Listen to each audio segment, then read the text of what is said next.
Hello friends, mission job में आपका स्वागत है। आज का पहला प्रश्न है, बल गुणनफल है। ऑप्शंस आप देख लें, द्रव्यमान और वेग का, द्रव्यमान और त्वरण का, भार और वेग का, भार और त्वरण का। चार ऑप्शंस हैं। चार ऑप्शंस में से आपका सही जवाब बी हो जाएगा, द्रव्यमान और त्वरण का।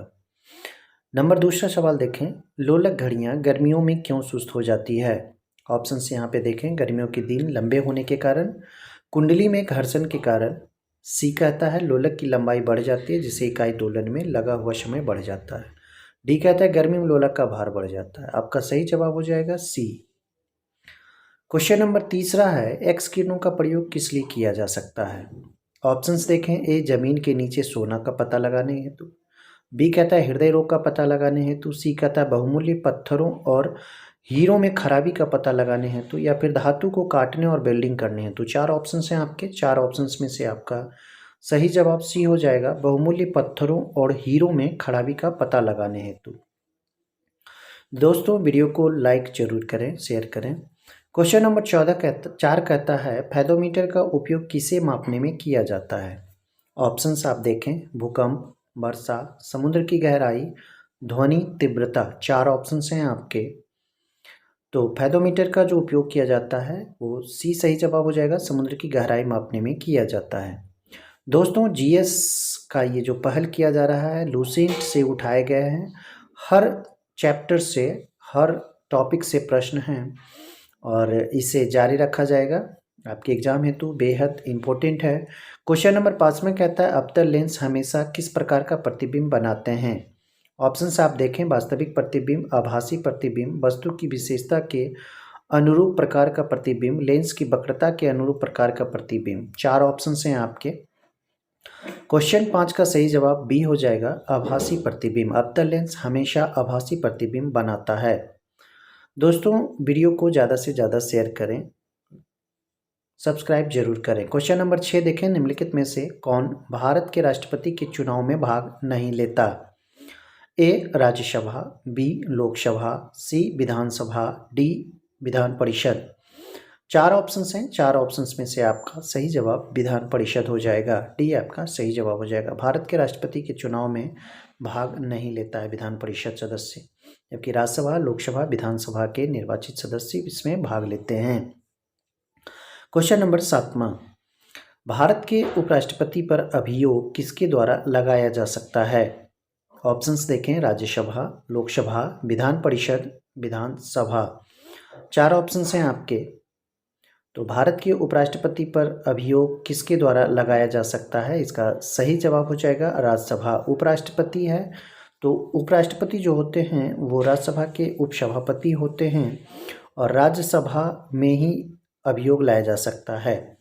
क्वेश्चन नंबर 8वां देखिए, हमारे संविधान के अनुसार राज्यसभा का कार्यकाल, ऑप्शंस देखें यहाँ पे, 2 वर्ष में एक बार समाप्त हो जाता है, प्रत्येक 3 वर्ष में समाप्त हो जाता है, प्रत्येक 6 वर्ष में समाप्त हो जाता है, समाप्त होने का विषय नहीं है। चार ऑप्शंस हैं आपके। क्वेश्चन नंबर 8 का सही जवाब डी हो जाएगा, समाप्त होने का विषय नहीं है। जीएस के सभी महत्वपूर्ण प्रश्न परीक्षाओं हेतु और लगातार आपके लिए, आपका सही जवाब डी है। क्वेश्चन नंबर 9 है, किस वर्ष से भूतपूर्व संसद सदस्यों के लिए पेंशन की व्यवस्था लागू की गई है। ऑप्शंस यहाँ चार हैं, 1971 ईस्वी से, 1975 ईस्वी से, 1976 ईस्वी से, या फिर 1978 ईस्वी से। चार ऑप्शंस हैं। तो क्वेश्चन नंबर 9 का सही जवाब हो जाएगा सी, 1976 ईस्वी से। भूतपूर्व संसद सदस्यों के लिए जो पेंशन की व्यवस्था की गई है 1976 ईस्वी से की गई है। क्वेश्चन नंबर 10, ऐसे प्रथम प्रधानमंत्री जिनके विरुद्ध लोकसभा में अविश्वास प्रस्ताव लाया गया।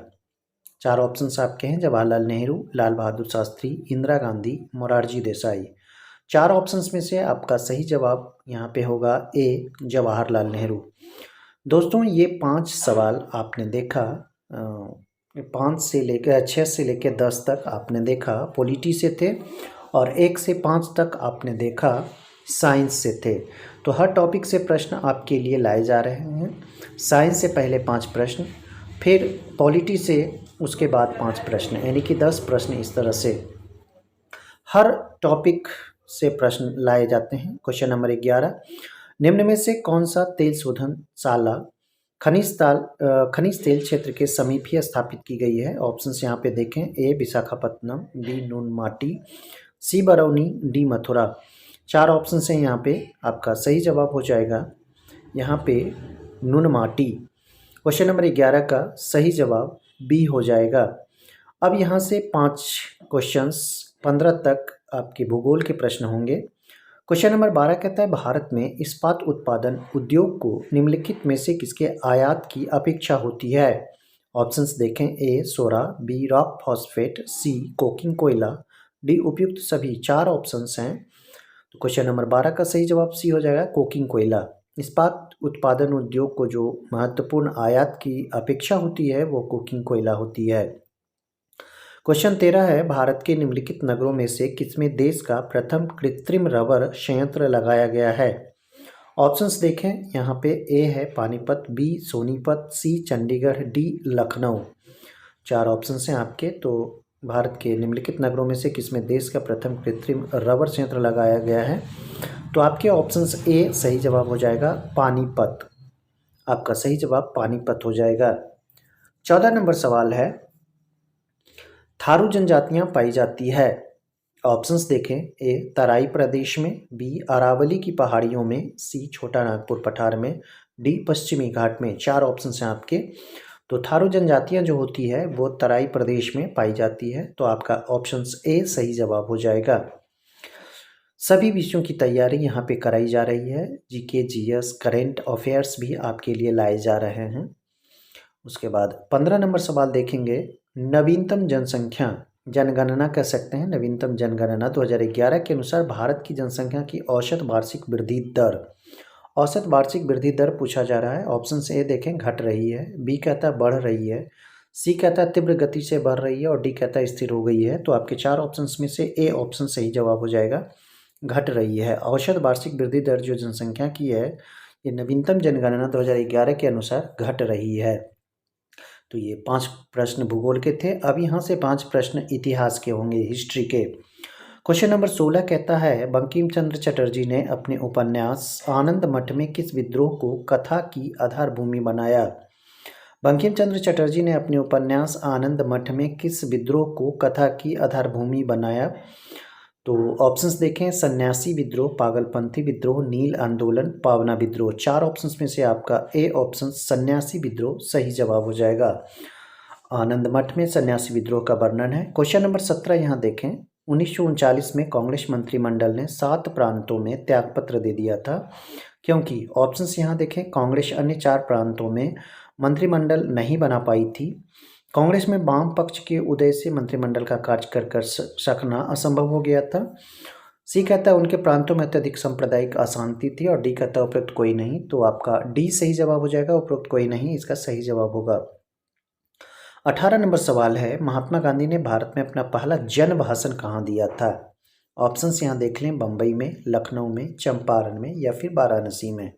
तो 4 ऑप्शंस हैं। 4 ऑप्शंस में से आपके सही जवाब हो जाएंगे डी, वाराणसी में। अपना पहला जन भाषण अगर कहीं दिए हैं तो वो वाराणसी में है। ऑप्शंस डी आपका सही जवाब हो जाएगा। अगर आप चंपारण देंगे तो यहाँ पे गलत हो जाएगा, क्योंकि चंपारण जो होगा कार्य क्षेत्र के बारे में है। कार्य क्षेत्र अगर पहला पूछे तो वो चंपारण हो जाएगा, चंपारण सबसे पहले। क्वेश्चन नंबर 19, किस अधिनियम ने भारतवासियों को अपने देश के प्रशासन में कुछ हिस्सा लेना संभव बनाया? ऑप्शंस यहाँ पे देखें, 4 हैं।